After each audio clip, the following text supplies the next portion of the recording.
Sveiki! This is Video Mokykla channel and a Lithuanian Q&A session where I will be answering your comments and questions that you have posted on my channel.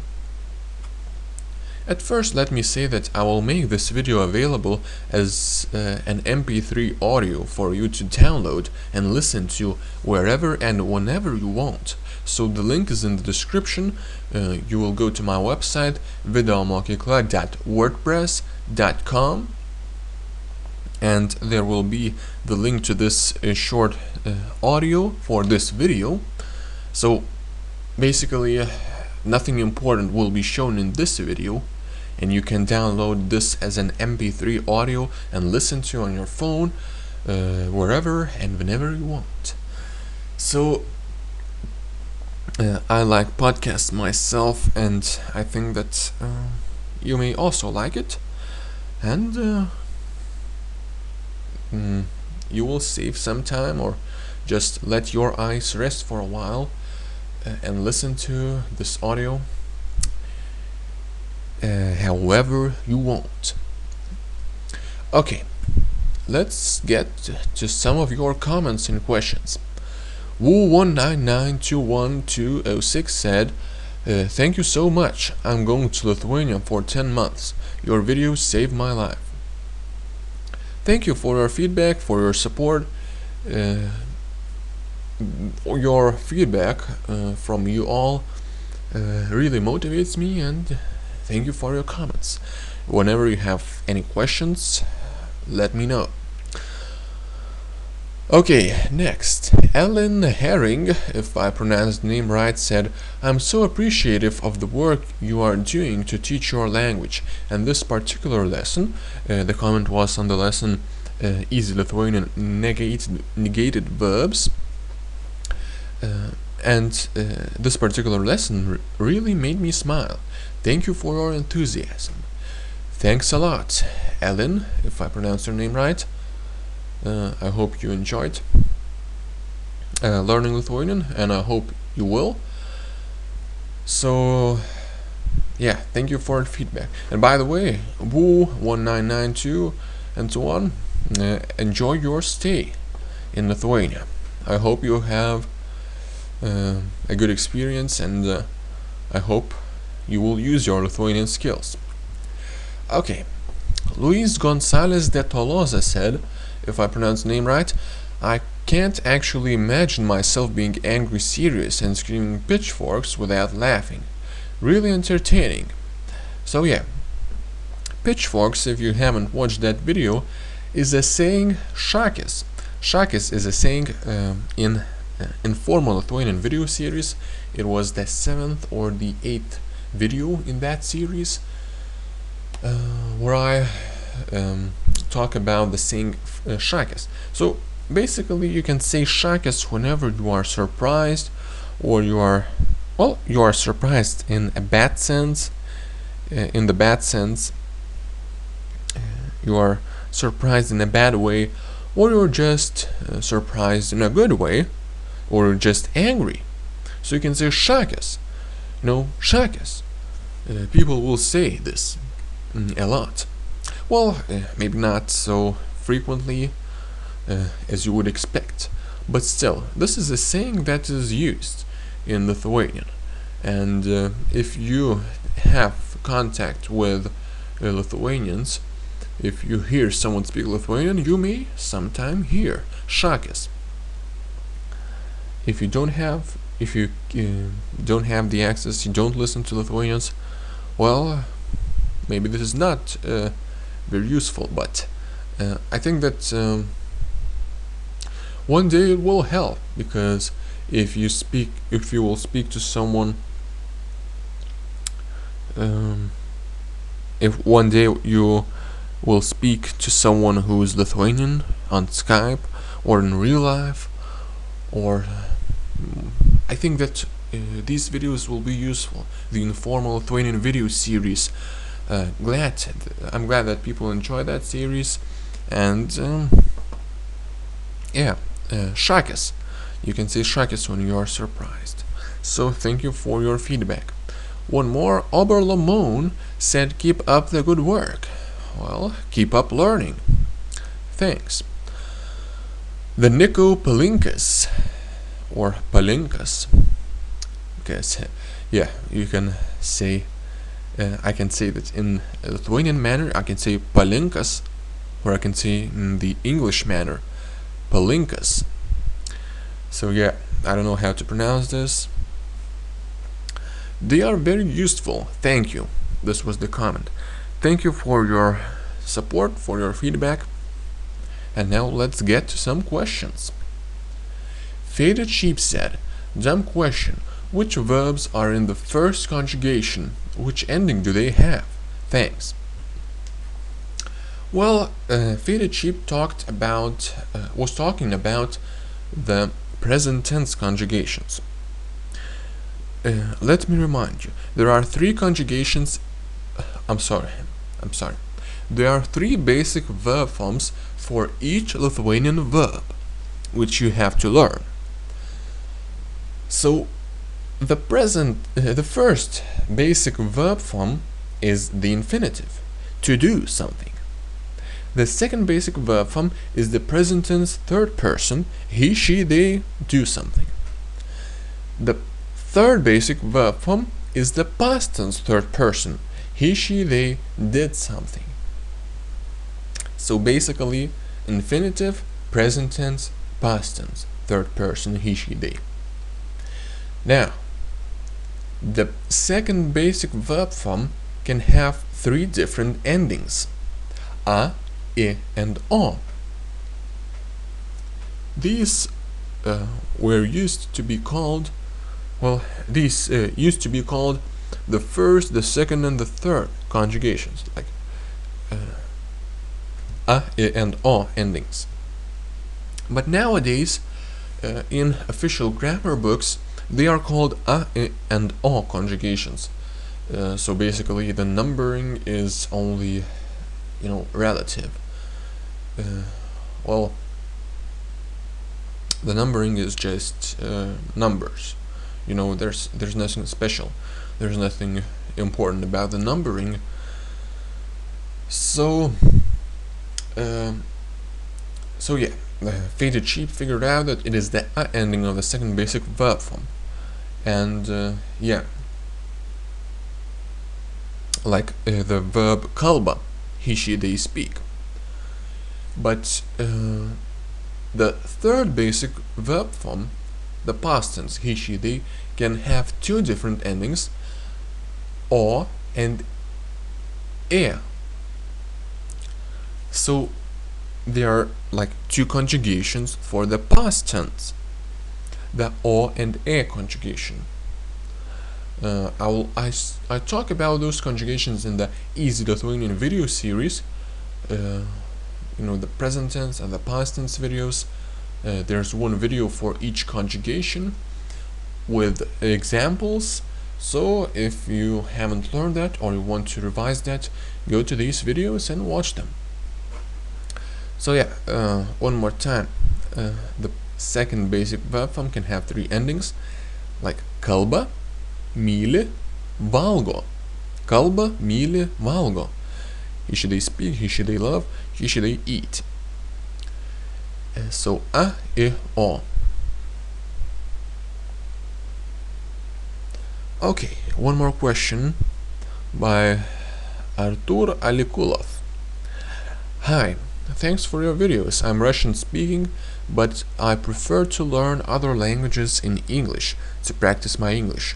It's strange that there are two words for they in Lithuanian, and what should I use when I want to say something about a group of people who are men and women together?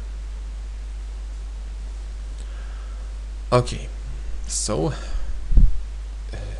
that's a pretty natural question, because Russian only has an I for both men and women. I remind you that the Lithuanian pronouns are ye and jos. Ye masculine and jos feminine. So what should you use when you talk about a group of people? Well, you use ye, the masculine pronoun. So basically, Lithuanian has, two genders for adjectives. Let me digress for a while. Like aukštas, aukšta, tall, masculine, tall, feminine. Aukštas, aukšta. So, what's the form in dictionaries? Well, the basic form, or the form that is in dictionaries, is the masculine form. It's the masculine adjective. So it's like the default adjective, as I would call. Well, just to say. And what's the default for they, for the pronoun they? The default is masculine, just like the default adjectives that are shown in dictionaries are masculine adjectives. The pronouns are also, the default one is the masculine one. So whenever you have a group of men and women together, you will say yeah. And whenever you have a group that is, well, undefined, where you have men or you have women, or there are both, or there is either men or either women, you don't know, that is undefined, that is unknown to you, you should use yeah, because whenever you're talking about a group of people that is undefined, that you don't know whether they are men, they are women, they can be all women, but who knows? This is undefined, this is unknown. So you use the pronoun yeah. So you say yeah whenever the group is undefined or the group consists of both men and women. So you can better remember this with the greetings. There is the greeting sveiki, which I use pretty often.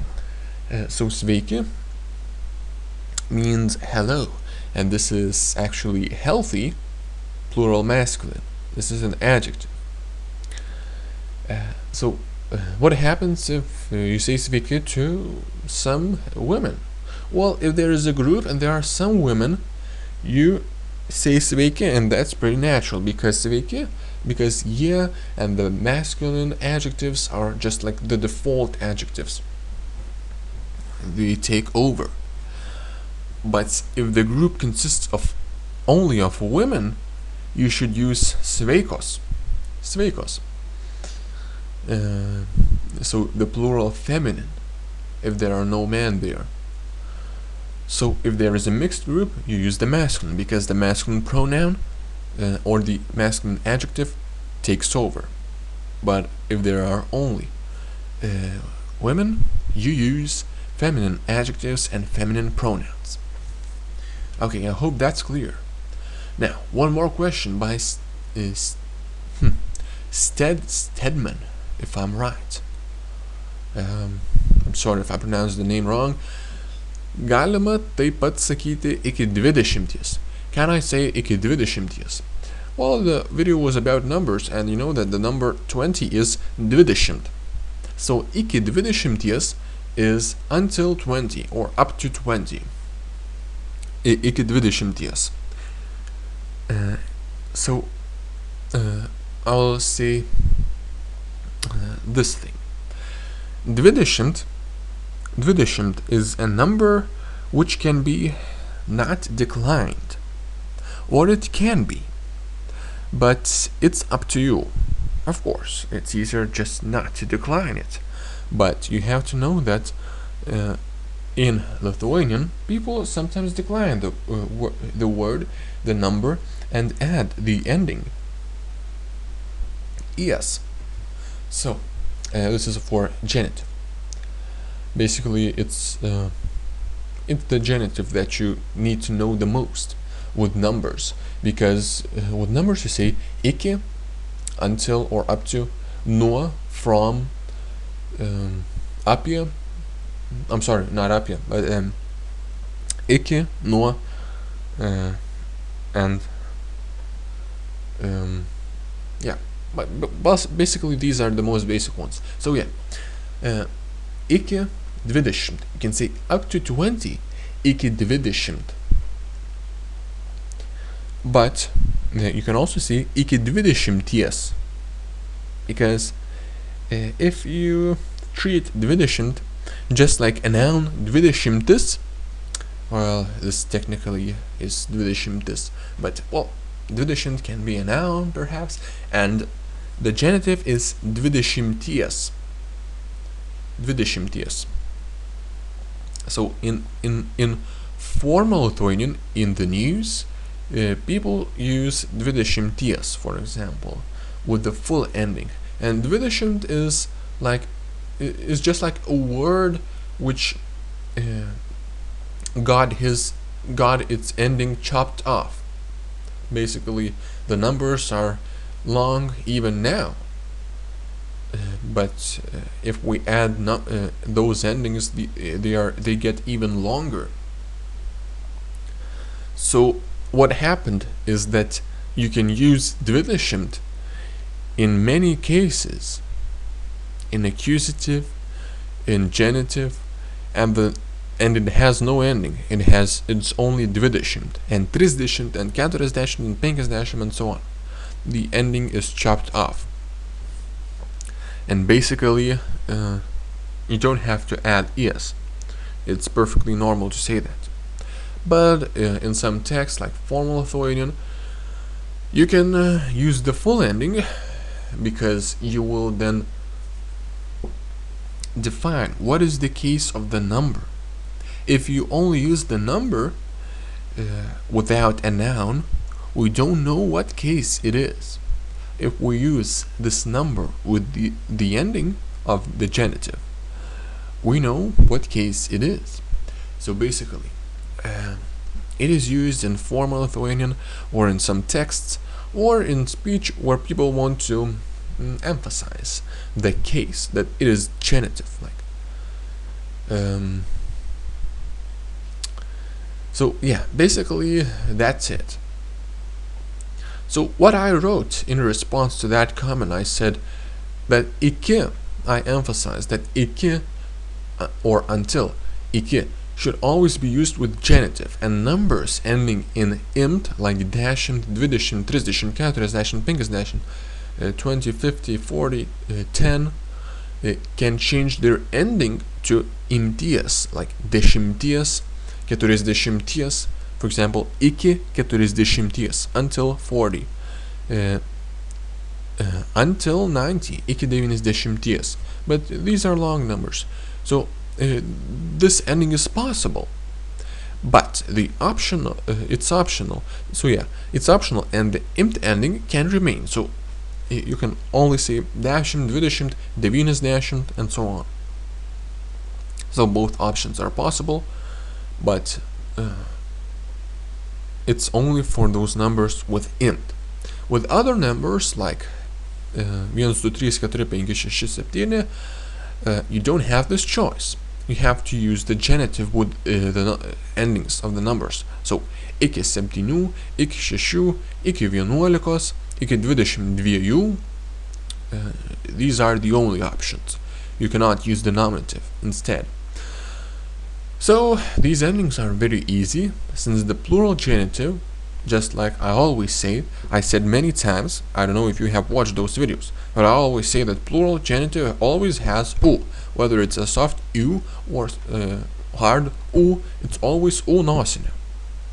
So, in order to say the genitive of the numbers 1, 2, 3, 4, 5, 6, those numbers up to 10, from 2 to 10, you say, you only have to remember that 2 changes to 2, 3 to 3, and all others just change I to U. So 4, 4, 5, 5, 6, 6, 7, 7,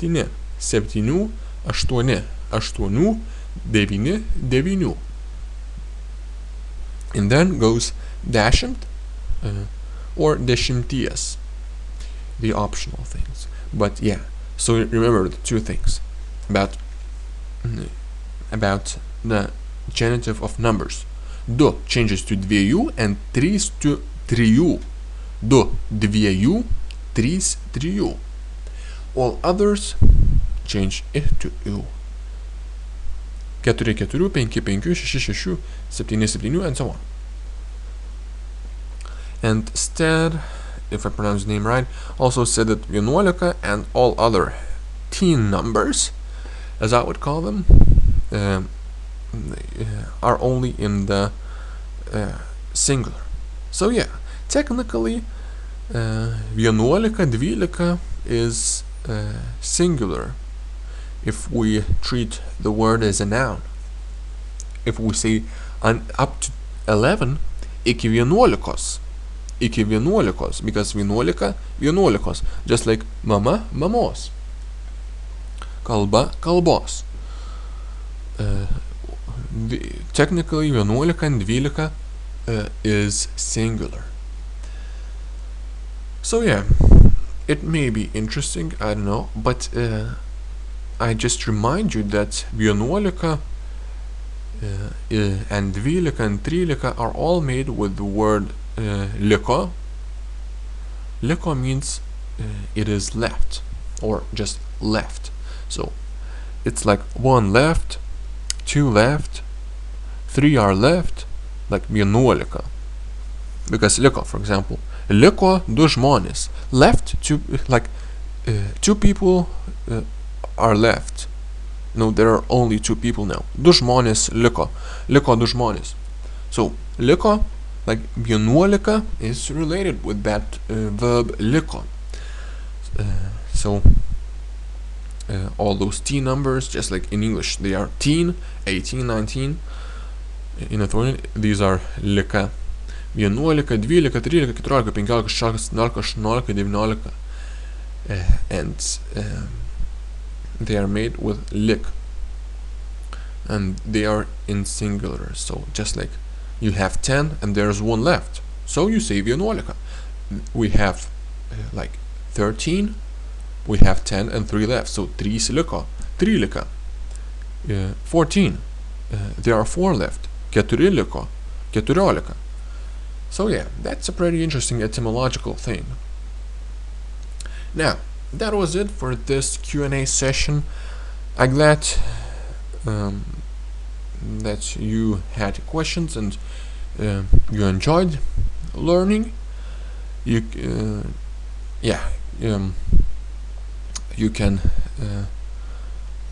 watch some other lessons, and I'm trying to prepare some more things. I'm trying to prepare more lessons. I don't want to talk about them now because, well, it takes a pretty long time to do that. Plus, I want to make a full course that will be available on YouTube. So I won't talk about it anymore, but I will let you know.